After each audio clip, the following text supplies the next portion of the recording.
The black SUV rolled through the mansion gates in Abuja, hours earlier than expected. Daniel stepped out into the scorching afternoon heat and froze. In the middle of the courtyard, two figures knelt on the burning tiles, drenched head to toe in dark, foul-smelling water. His elderly mother and his young daughter clung to each other, trembling and sobbing. The stench of spoiled grease and chemicals filled the air. Standing beneath the veranda, arms crossed and chin high, was his wife Vanessa. Her red dress was spotless. Her face showed no remorse, only cold defiance. In her hand, an empty bucket still dripped with filthy liquid. Daniel's chest tightened as his daughter's broken voice reached him. "Daddy, help us." In that moment, everything he thought he knew about his home shattered. What had his wife done to his family while he was away? Hello family, welcome back. Please hit subscribe and give this video a thumbs up. It really supports our channel. Don't forget to share with your friends and turn on the notification bell so you never miss a new story. And please tell us in the comments where you're watching from. Now sit back, relax, and enjoy the story. 8 years ago, the world was a kinder place for little Emma. She was only 4 years old, spinning in circles in the courtyard while her mother clapped and laughed. The afternoon sun painted their faces gold, and Grandma Helen sat by the door, smiling with her whole heart. Those were the days when Emma believed she would always be safe. When she believed that love lived in every corner of her home. When she believed her mother's arms would catch her every time she fell. But everything changed when Emma turned 7. On a cold, rainy evening, she stood under a black umbrella, gripping Grandma Helen's hand tightly. Her mother's small coffin was lowered into the ground, and Emma didn't fully understand what death meant. She only knew her mother would never sing to her again. Her mother took half of Emma's heart into the earth that day. A year later, her father remarried.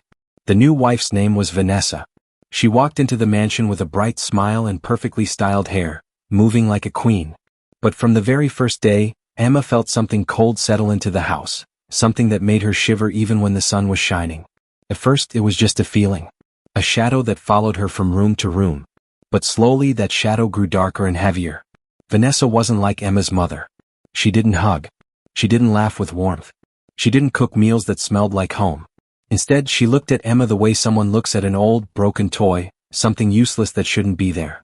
And Grandma Helen, who had always been the heart of the home, was treated even worse. Vanessa's eyes turned sharp and cold whenever the old woman dropped a cup or hummed an old song in the kitchen. The rule started small. Children shouldn't sit on white sofas. Don't bring cooking smells into the living room. Don't turn on the TV when I'm resting. Then the invisible walls closed in. Emma couldn't call her father when he traveled. She couldn't sit at the table when Vanessa had guests. She wasn't allowed to mention her real mother's name. The more Emma missed her mother, the smaller her world became. And the only person left to protect her was Grandma Helen, whose arms were warm but growing weaker every day. Grandma Helen saw everything. She saw Emma smile less. She saw the little girl wipe tears quietly in the corner of the kitchen. She saw wounds that left no bruises but cut deeper than any blade. She tried her best to shield Emma. She cooked her favorite meals. She sang her lullabies at night. She held her close and whispered, "I'm here. You're not alone." But some days, Grandma Helen would look at Vanessa and feel a storm coming. A storm she couldn't stop. Vanessa carried bitterness like a heavy stone in her chest. She had grown up poor in the crowded streets of Ibadan, where people fought over bags of rice and her mother washed clothes until her hands bled. Vanessa hated poverty. She hated the way people looked down on her. And now, even in this beautiful mansion in Abuja, she still felt small. Grandma Helen reminded her of that old life. The wrinkled face. The cheap soap smell. The simple prayers. It all made Vanessa feel like she had never truly escaped. And Emma reminded her of something even worse. The child had her mother's eyes, the eyes of the woman Daniel had loved first, the woman he still missed. Every time Vanessa saw Emma sitting quietly with her little pillow, whispering memories of her mother, it felt like a knife twisting in her heart. She wasn't the first love. She was the second choice. The replacement. And no matter how hard she tried, she could never fill the empty space left behind. That bitterness grew every single day. It started with sharp words and cold glances. But soon, it would explode into something far worse, something that would change everything forever. Whenever Daniel traveled for work, the entire house changed. The air grew heavier. The walls seemed to close in. Grandma Helen became quieter, and Emma became more careful with every word she spoke. But Vanessa became free. Without Daniel there to watch, Vanessa's true nature came out from behind the mask. She didn't yell. She didn't hit. She didn't need to. Her cruelty was quiet, wrapped in gentle rules that slowly suffocated the grandmother and child.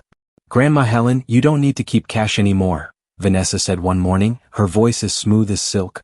"It's dangerous for someone your age. I'll manage everything for you." Grandma Helen wanted to protest, but the words stuck in her throat.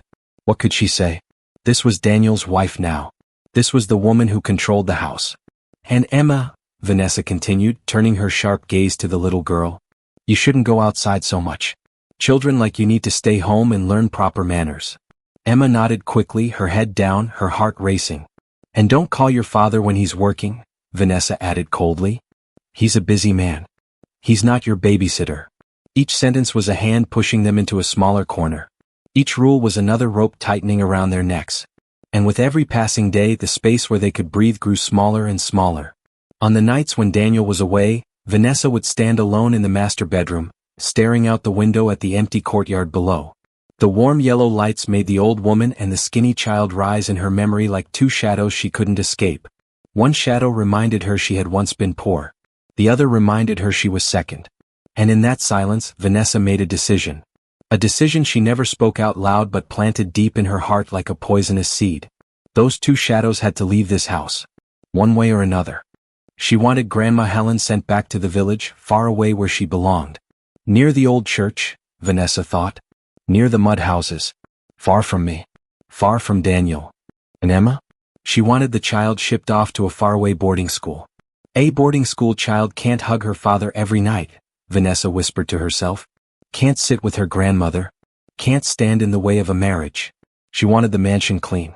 Truly clean. Free of cheap soap. Free of old woman prayers. Free of small hurried footsteps. Free of every memory of the first wife. She wanted control over the wealth, the lifestyle, the reputation, and most importantly, the man's heart. She wanted the spotlight to fall only on her, not dimmed by the presence of the other two. That quiet hatred, rooted like a poisonous vine, grew inside her every single day. No one saw it. No one heard it. No one knew how strong it had become. Not until one fateful afternoon when the Abuja sun scorched the mansion courtyard. The day when that hatred finally crawled out into the light. And it did so through an act so cruel that Emma would never forget it for the rest of her life. That morning began with an unusual silence. Daniel hurried down the stairs with his suitcase, his crisp white shirt pressed flat, the faint scent of expensive cologne trailing behind him. Emma stood at the bottom step, clutching her worn-out teddy bear, watching every move her father made. Grandma Helen rested her hand on the wooden railing, giving advice while hiding the worry deep in her eyes. "I'll only be gone for 2 days," Daniel said. He leaned down and kissed his mother's forehead, then bent again to kiss Emma's hair. "Be good. Listen to Grandma and listen to Vanessa." He paused at that last name as if he himself could hear the metallic edge in it. But he didn't allow the thought to linger. Work was waiting. His phone buzzed. The driver was already outside.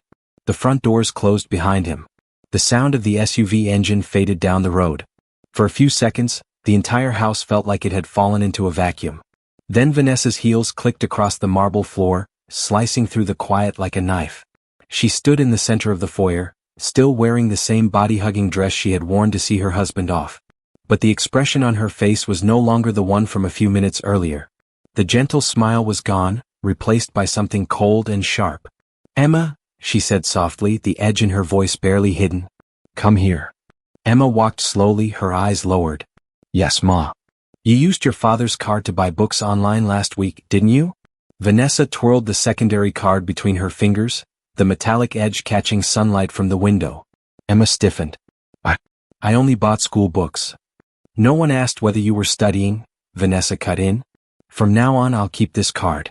If Grandma Helen wants to buy anything, she'll also come to me." "Understood." Emma pressed her lips together and nodded. From the kitchen doorway, Grandma Helen watched with tired eyes that seemed to gather one more wrinkle. "There's no need for Grandma to hold cash," Vanessa continued, her tone as casual as if she were commenting on the weather. "She's old. What if she drops it? And these days people like her get taken advantage of." Each word fell like a pebble into Grandma Helen's heart. But she stayed silent. She was used to swallowing the words she wanted to say. By noon, the Abuja sun hammered down on the roof like a blacksmith's tool. The air outside shimmered. The sky was blindingly white. Emma usually stayed inside the cool rooms at this hour, But today Vanessa called her downstairs. "You're going to help clean the courtyard," Vanessa said, pulling on yellow rubber gloves. The harsh smell of cleaning agents filled the air. "But Grandma said the sun is too hot," Emma whispered. "In this house I make the decisions," Vanessa replied, her eyes hard. "Not her. Bring the bucket and the mop outside." Emma bit her lip but obeyed. In the kitchen, Vanessa gestured to the maid. "Pour the floor cleaner, dish soap and leftover oily water into this bucket. Don't change it." The maid hesitated for a second but reassured herself that Madame probably needed it for the drains. She did as told. The mixture released a thick, harsh smell that swallowed the air around it. Vanessa looked at the bucket for a moment, the corner of her mouth lifting slightly. Fitting, she thought. Emma knelt beside the flower bed, wiping stains on the tiles. Sweat streamed down her back, her shirt clinging to her skin. Every time her small hand touched the burning ground, she flinched. From the doorway, Grandma Helen could handle no more. "Vanessa," she said softly, trying to keep her voice gentle. "Let the child rest. This heat." "Don't interfere," Vanessa replied without turning. "You worked in the sun back then, didn't you? Why should she be any different? But she's weaker. She's not used to. Because you baby her." Vanessa snapped, spinning around. "You and your constant, grandma this, grandma that. She never sees me as someone in this house." Grandma Helen fell silent. It was one of the rare times Vanessa came close to speaking her real feelings. She felt like an outsider. But instead of healing that wound, she used it as a reason to inflict more wounds. Emma looked up, her face flushed, her hair soaked with sweat. "Can I rest for a moment, Ma?" she asked, using the title Vanessa forced her to say. "My feet hurt. They're burning." "Get up straight," Vanessa ordered without a second of hesitation. "If you don't respect me, you'll learn under the sun." I didn't disrespect," Emma tried to explain, tears glimmering in her eyes. Talking back. Vanessa stepped forward, her shadow falling over the child. "Stand still. Kneel under the sun and learn how to behave." Grandma Helen moved closer, gripping a wooden chair for support. "Vanessa, you're going too far." "Too far?" Vanessa laughed under her breath. "Too far is when you two think you own this house, talking to the driver, calling him behind my back, complaining about me without asking my permission. Today, I'm only reminding everyone of their place." For a moment, the two women's eyes met. One carried deep, festering anger. The other carried the exhaustion of someone who had lived long enough to see how these battles end. "He wouldn't agree to this," Grandma Helen whispered. "If he knew, my son would be heartbroken." Vanessa heard the words, "my son," like someone pressing on an old bruise. "He isn't only your son," Vanessa hissed. "He's my husband." The statement wasn't just ownership. It was a fortress she desperately clung to. She turned sharply and walked toward the bucket filled with filthy water. Emma watched each of her steps, a familiar feeling rising in her chest. The same feeling she felt the day her mother's coffin was lowered into the ground. Helplessness. The ground losing its solidity beneath her feet. She remembered her mother's words, "If one day you're scared, stand behind Grandma. She'll protect you." Now she was standing behind Grandma indeed. But the sun still burned. The tiles still scorched. And in front of them, the woman named Vanessa was lifting the bucket. What happened next would change everything. As Vanessa's hand closed around the handle, a hot gust swept across the courtyard, carrying the smell of grease and chemicals. The Abuja sky was perfectly clear, blindingly bright and mercilessly hot. Grandma Helen spread her arms wide, shielding Emma like she was shielding the last piece of her own soul. "Vanessa, stop," she cried, but her breath was weaker than the sun pounding down on the courtyard. Without the slightest hesitation, Vanessa tipped the bucket. What? The sound crashed down like a breaking wave, sharp, heavy, merciless. The filthy water slammed into the grandmother and child like a shower of humiliation. The cold, grimy mixture poured over their heads, shoulders, backs, then splashed onto the tiles, forming dark stains that soaked deep into the ground. The stench hit instantly. Old grease, detergent, spoiled kitchen water, all of it mixing into a choking cloud that made Emma cough violently, her eyes burning. "Grandma, I can't breathe." Emma sobbed, trying to wipe her face with hands already coated in suds and grease. Grandma Helen squeezed her eyes shut, her shoulders trembling. The dirty water seeped into her clothes, into the creases of her aging skin. There was something in her expression, a pain not caused by the cold or the smell, but by a humiliation so deep it cut straight to the heart. She bowed her head as if trying to take the shame onto herself so her granddaughter wouldn't have to. Emma clung tighter, her tiny wet hands gripping her grandmother's soaked clothes like they were her lifeline. The world around them shrank to the sound of their ragged breathing, soft sobs, and the steady drip of filthy water hitting the tiles. Vanessa watched them for a moment. No regret. No hesitation. No flicker of empathy. Only a chilling satisfaction. She dropped the bucket. The hollow thud echoed across the courtyard.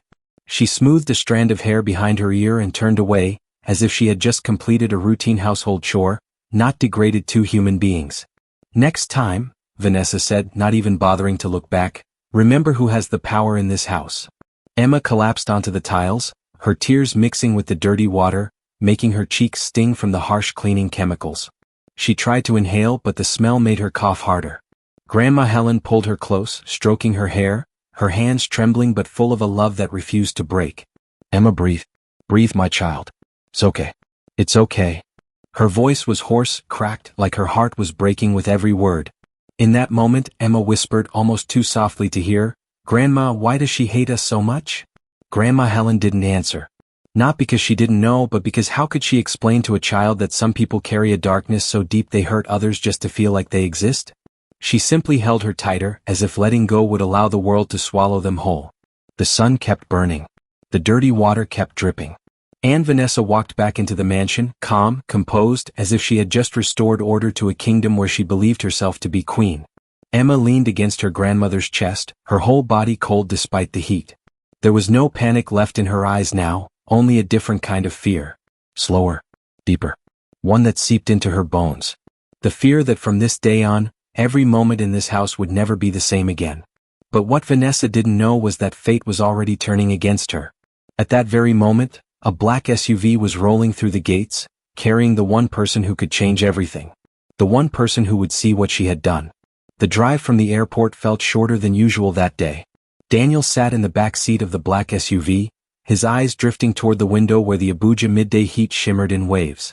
His 2-day business trip had just been cut short. A meeting canceled unexpectedly. A partner's emergency. And suddenly a 2-day trip became half a day. Maybe I should just go home and rest, he thought. Have lunch with Mom. Ask Emma about her test from last week. The idea softened the edge of his expression. He could almost see Emma running after him with her workbook, eyes sparkling. Daddy, I got an A. And he could see his mother, Grandma Helen, resting her hand on his shoulder, not saying much, but her eyes always full of pride. They'll be happy you came back early, the driver said as if reading his thoughts. Madame Vanessa will probably be surprised too. Yeah, Daniel replied, tired but gentle. Don't call ahead. Just drive straight home. He wanted to see his house as it truly was. Unprepared. Unpolished.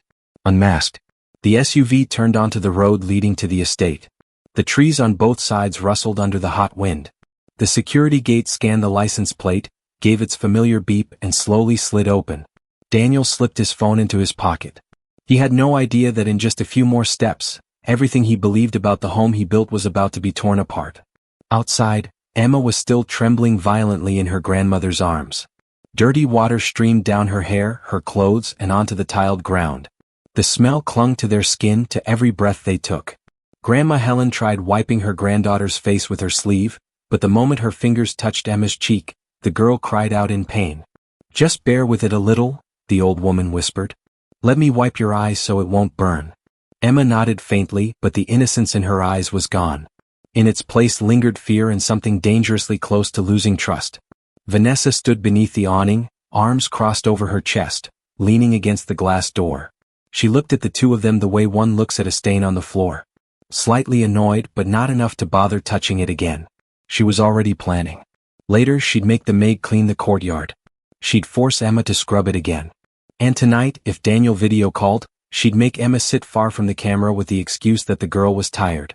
Everything in her mind was neatly arranged. Everything except one thing. The black SUV was rolling into the courtyard earlier than expected. From inside the car, Daniel glanced through the window, planning to text the kitchen to reheat lunch. Then his eyes froze. In the middle of the courtyard were two collapsed figures. One old, one small. Their clothes drenched, stained black, hair matted to their skin, clinging to each other like people who had just been swept ashore after a flood. His chest tightened before he could fully understand. Stop the car, he said, his voice dropping low. The driver braked hard. The SUV came to a halt in the center of the courtyard. Daniel opened the door, and the burning heat of the tiles rushed up at him the moment his foot touched the ground. In that moment, time stretched out into slow, trembling strands. Daniel looked at his mother first. She was soaked, her hair plastered against her forehead, dirty water running down the wrinkles on her face as if trying to wash away the dignity she had guarded her entire life. Her frail arms were still shielding Emma, as if lowering them even for a second would cause the whole world to collapse onto her granddaughter. Then he turned to his child. Emma sat pressed against her grandmother's leg, her tiny hands gripping the soaked fabric. Her tears mixed with the filthy water streaking down her cheeks, leaving pale trails amid the dark stains. Her shirt clung to her skin. Her lips trembled. Her eyes, both relieved and terrified, looked at her father as if he were the only lifeline in a violent tide. Then he looked at Vanessa. She stood stiffly under the veranda, the sunlight reflecting off the glass behind her, stretching her shadow long across the tiles. Her face had paled with shock, but her chin remained lifted, a habit from a lifetime of refusing to appear weak.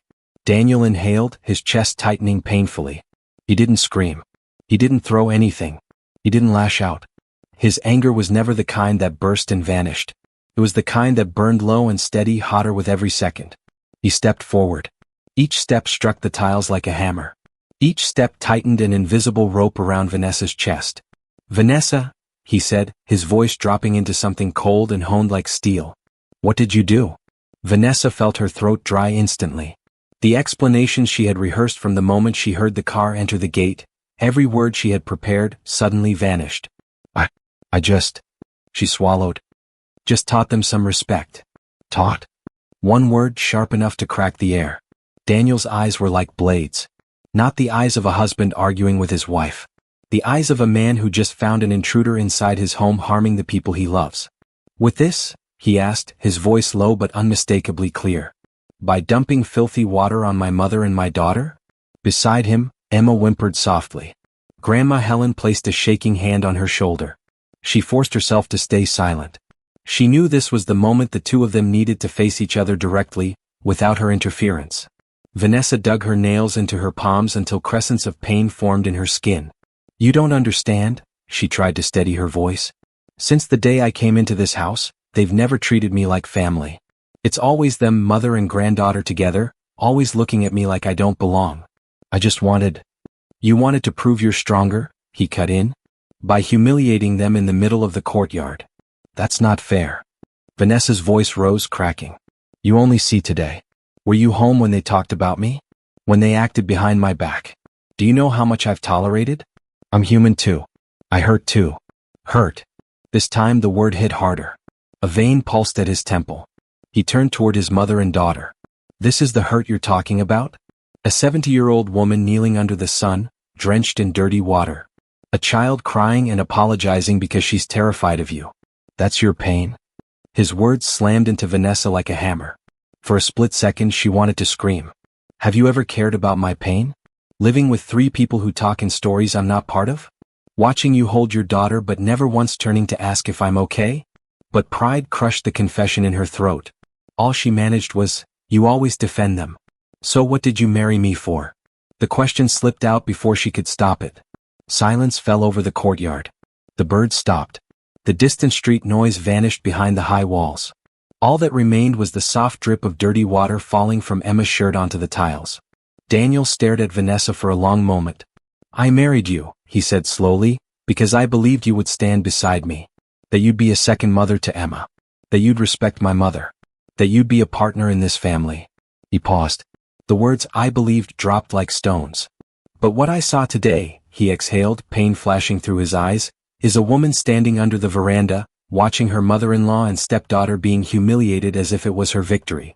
Vanessa opened her mouth, but no sound came. It felt as if someone were pressing a hand against her throat. Daniel turned to Emma. "Emma," he said gently, "tell Daddy. How many times has this happened?" Emma froze. Her eyes flicked toward her grandmother. Grandma Helen placed her hand on the girl's back and nodded. "It's okay," she murmured. "Tell the truth." Emma bit her lip. Fresh tears spilled. "Not the first time," she whispered. "But today was the worst." A heavy silence settled. Daniel's anger transformed into something deeper. The sickening weight of failing as a father, a son, and a husband. He looked back at Vanessa. This time his eyes held more than anger. They held regret, exhaustion, and the unmistakable beginnings of letting go. "You're leaving this house," Daniel said quietly. "Today." The words hit like thunder. "What?" Vanessa's voice cracked. "You can't do that. I'm your wife. I'm the woman you chose. You can't just throw me out because of them." "No," he said firmly, stepping forward. "The moment you laid a hand on my mother and my child, you stopped being anything at all." Vanessa stumbled back, searching his face for something, anything. Regret. Softness.